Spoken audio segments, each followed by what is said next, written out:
Rabbi shrah li sadri wa yassir li amri wahlul 'uqdatam min lisani yafqahu qawli. Rabbi zidni ilma warzuqni fahma birahmatika ya arhamar rahimin.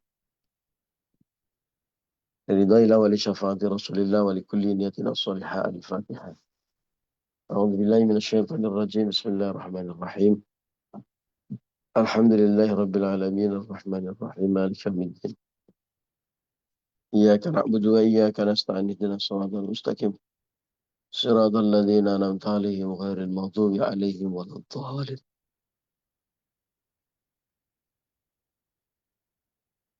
Rabbi firli wa li walidayya wa li jamil mu'minin amin. Bapak Ibu dan teman-teman rahimakumullah. Alhamdulillah kita bersyukur kepada Allah atas karunia nikmat Allah yang sangat luar biasa. Nikmat sehat dan tentu saja yang paling mahal adalah nikmat hidayah, petunjuk dari Allah, pertolongan Allah.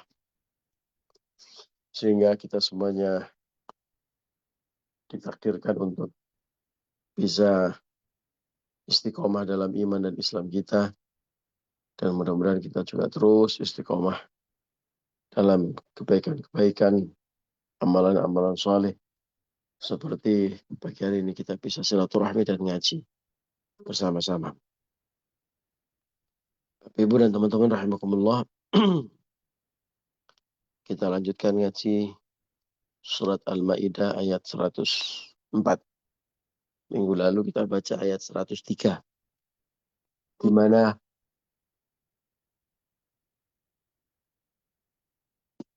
dalam ayat 103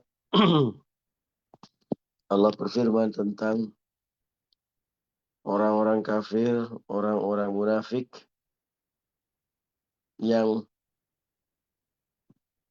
suka membuat aturan-aturan sendiri yang boleh dibuat jadi tidak boleh, yang tidak boleh dibuat jadi boleh. Ya, bikin aturan sendiri karena mereka nggak tahu. Maka di bagian akhir dari ayat itu disebutkan wa aktsaruhum la ya'qilun.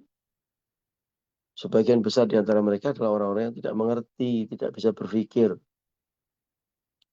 Ya, tidak bisa membedakan mana yang baik dan yang buruk.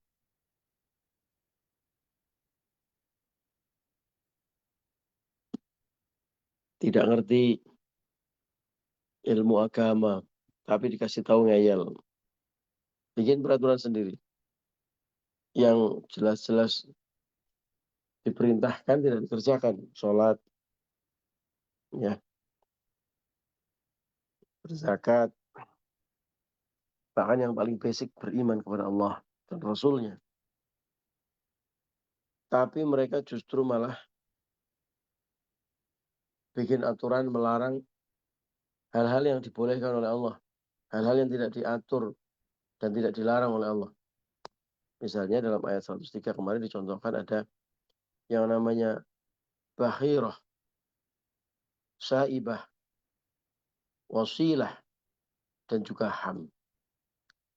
Hewan binatang seperti unta dan atau kambing yang misalnya sudah punya anak 5 kali dan salah satunya jantan. Yang terakhir jantan. Kan bikin aturan-aturan sendiri yang nggak jelas. Nggak dibolehkan untuk dimanfaatkan. Nggak dibolehkan untuk ditunggangi. Dibiarkan liar. Ya.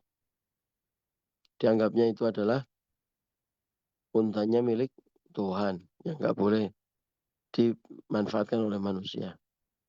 Padahal Allah tidak pernah bikin peraturan semacam itu. Nah itulah orang-orang dulu yang aksaruhum la ya'qilun.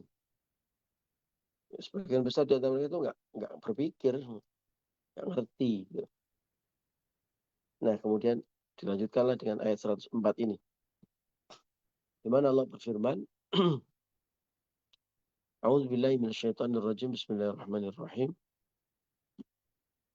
Wa idza qila lahum ta'alu ila ma anzalallahu wa ila rasul. Wa idza qila lahum, dan jika dikatakan kepada mereka orang-orang yang nggak mengerti agama itu, mereka diajak untuk, ayo ikut nih ajaran agama Allah yang benar. Ikut Allah, ikut Rasul. Ya, berimanlah kepada Allah, beriman kepada Rasul, ikuti apa yang diperintahkan, jauhi apa yang dilarang. Lalu mereka akan mengatakan, hasbuna, cukuplah bagi kami, ma wajadna, apa-apa yang kami miliki, kami dapatkan, alaihi aba'ana, yang kami dapatkan dari nenek moyang kami, bapak-bapak dan nenek-nenek, kakek-kakek kami. Aba'ana. Ya, abun itu bapak. Bapak-bapak itu artinya bukan bapaknya banyak, tapi bapak terus ke atas. Jadi nenek moyang, kakek moyang. Ya, itu ngomong moyang bilangnya nenek ya, bukan kakek ya. Kakek moyang atau nenek moyang? Saya nyebutnya nenek moyang.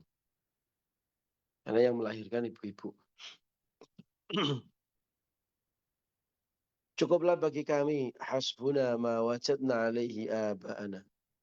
Apa yang telah kami dapatkan, apa yang telah kami warisi dari kakek moyang kami.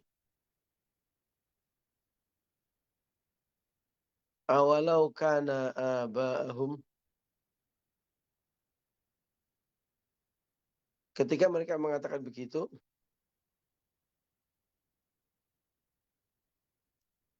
kemudian dijawab oleh Allah, awalau kana aba'ahum la ya'lamuna syai'an wa la yahtadun.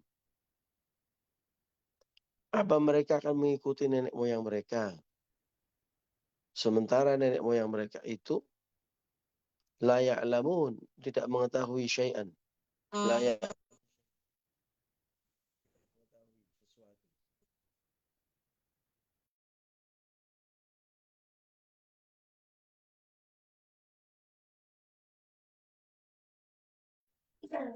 Kok mati ya?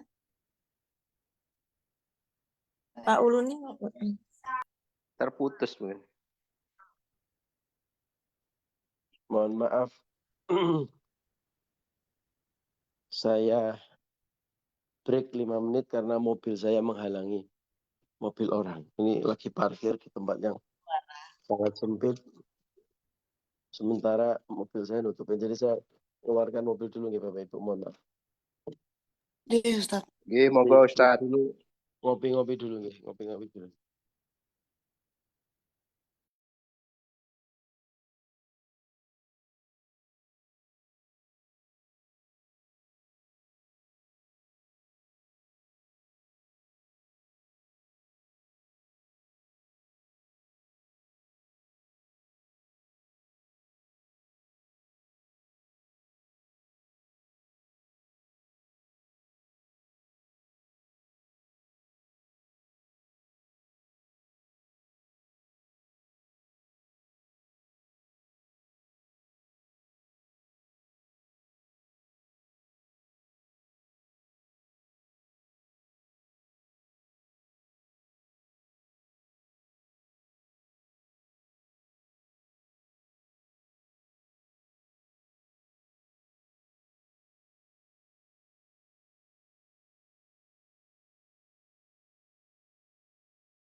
Mati malih nggih niki nggih. Tunggu Bu, Ustaz masih pindah mobil. Oh, nggih. Matur nuwun Pak infonya. Mohon maaf, ini pinjam mobil sebentar. Sekali lagi, suara saya cukup jelas, Bapak Ibu? Kurang Pak, Jelas Ustaz. kurang Pak. Oke. Jauh Kurang Pak. berarti saya. Nggih terasa jauh. Ya. Bentar, saya harus keluar dari mobil. Ini saya di mobil masih. Pak, motor napa Pak? Atos-atos.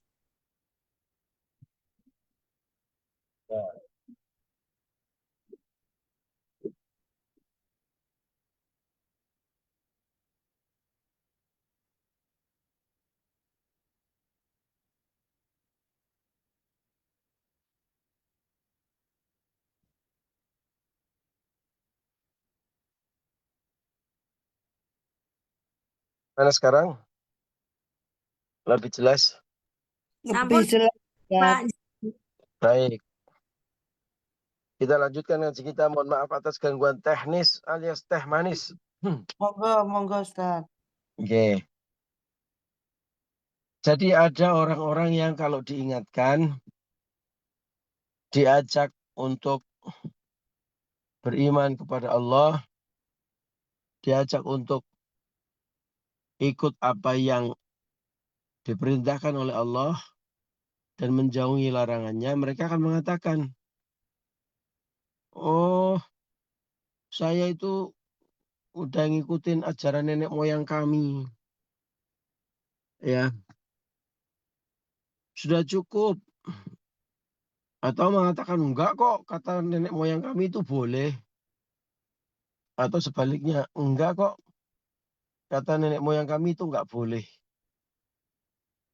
Yang padahal aturan itu berseberangan dengan aturan Allah.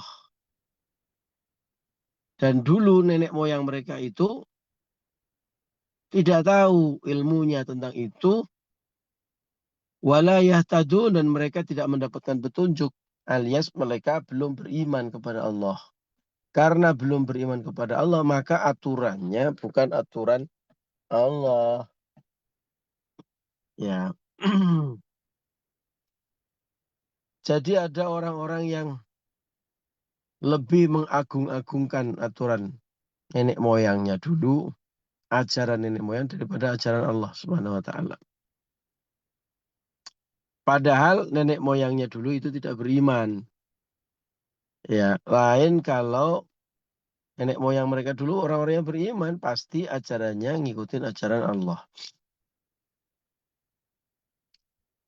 Jadi bukan berarti ngikutin ajaran nenek moyang itu nggak boleh secara total. Mengikuti ajaran nenek moyang itu boleh, bagus, bahkan harus kalau ajaran itu adalah ajaran berdasarkan ajaran Allah, aturan Allah.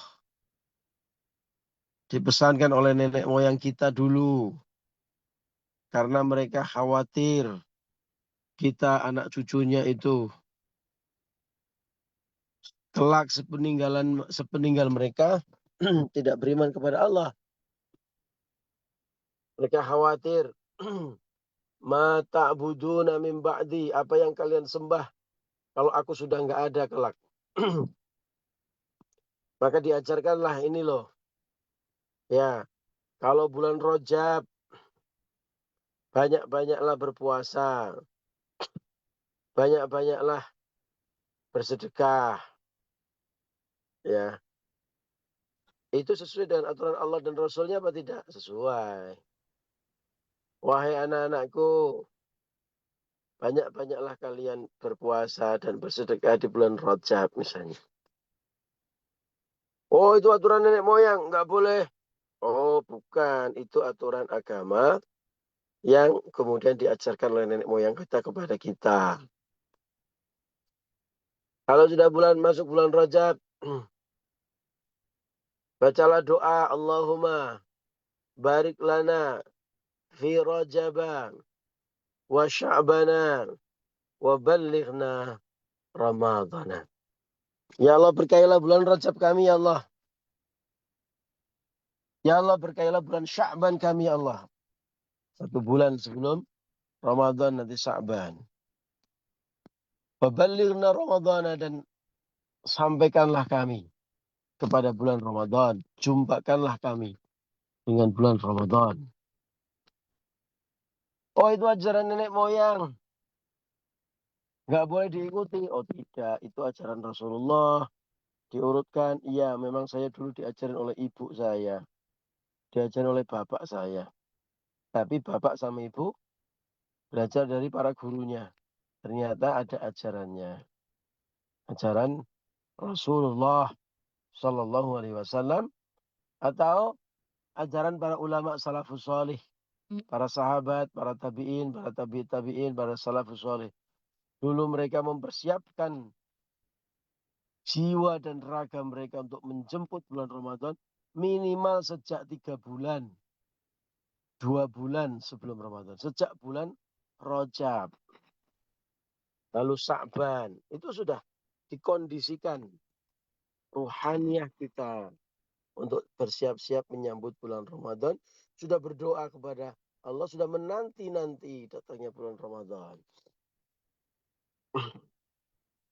Bukan kok malah stres. Aduh Ramadan nanti gimana omsetnya. Bagaimana mikirin THR. Nggak penting yang gitu-gitu ya. Yang penting kita akan berjumpa dengan bulan Ramadan yang di dalamnya ada Lailatul Qadar, yang dosa-dosa kita akan diampuni, yang insya Allah pahalanya ibadah kita berlipat ganda. Itu kalau ajaran seperti itu ya wajib kita ikuti. Gitu. Nah poin saya ada 2. Orang ketika membaca ayat ini atau belajar atau tadabbur ayat ini, sebagian besar akan fokus mencaci maki nenek moyang atau ajaran nenek moyang. Ya. Poin itu tidak salah. Selama juga jangan sampai di situ saja. Harus ada keterangan bahwa ajaran nenek moyang yang tidak boleh diikuti adalah ajaran nenek moyang yang tidak bersumber dari ajaran Allah dan Rasulnya. Yang tidak bersumber dari Al-Quran, Al-Hadis, ijma, qiyas para ulama, praktek-praktek para sahabat, praktek-praktek para tabi'in, dan para ulama salafus salih. Karena al-ulama warasatul anbiya, para ulama adalah pewaris para nabi. Ya. Praktek-praktek yang tidak sesuai dengan ajaran Allah. Praktek-praktek yang selama ini jadi kebanggaan, jadi panutan, padahal itu berseberangan dengan ajaran agama. Kalau kita disuruh memilih ajaran nenek moyang yang kita ikuti atau ajaran agama, selama ajaran itu berseberangan, kita harus memilih di antara itu, maka wajib hukumnya jelas memilih aturan agama. Karena nenek moyang yang tidak berlandaskan aturan agama itu, padahal mereka layak kilun, mereka tidak berpikir, mereka tidak tahu, layak alamuna syai'an, mereka nggak tahu apa-apa tentang ajaran itu, walayatadun, mereka orang-orang yang belum mendapatkan petunjuk. Maka tentu ajarannya adalah jauh dari ajaran Allah. Tapi jangan sampai berhenti di situ. Harus dilengkapi dengan keterangan bahwa selama ajaran nenek moyang itu sejalan dengan aturan Allah, sejalan dengan aturan agama, maka bagus hukumnya, bukan hanya bagus malah harus hukumnya, wajib hukumnya bagi kita untuk mengikuti ajaran atau nasihat-nasihat para leluhur kita. Karena leluhur kita, orang-orang yang sudah mendapatkan petunjuk, orang-orang yang sudah beriman, pasti sangat menyayangi kita, dan saking sayangnya kepada kita, maka mereka menjaga agar kita tidak tersesat dari jalan Allah. Begitu, jadi harus lengkap ketika membaca ayat ini. Tidak boleh hanya berhenti di satu paragraf mencaci maki ajaran nasihat ajaran pada leluhur kita, ya, tanpa memberikan keterangan. Loh, kalau itu ajaran atau nasihat itu sejalan dengan aturan agama, ya wajib kita ikuti, baik dan wajib untuk kita ikuti. Sampai ada kaidah usul fikih al-muhafadzah ala qadimi shalih. Hal-hal lama, aturan-aturan lama yang bagus, al-muhafadzah harus dijaga, harus dipertahankan. Ya, jadi tidak boleh kita meninggalkan tradisi selama tradisi itu bagus dalam kacamata ajaran agama. Sekian ngaji kita pagi hari ini.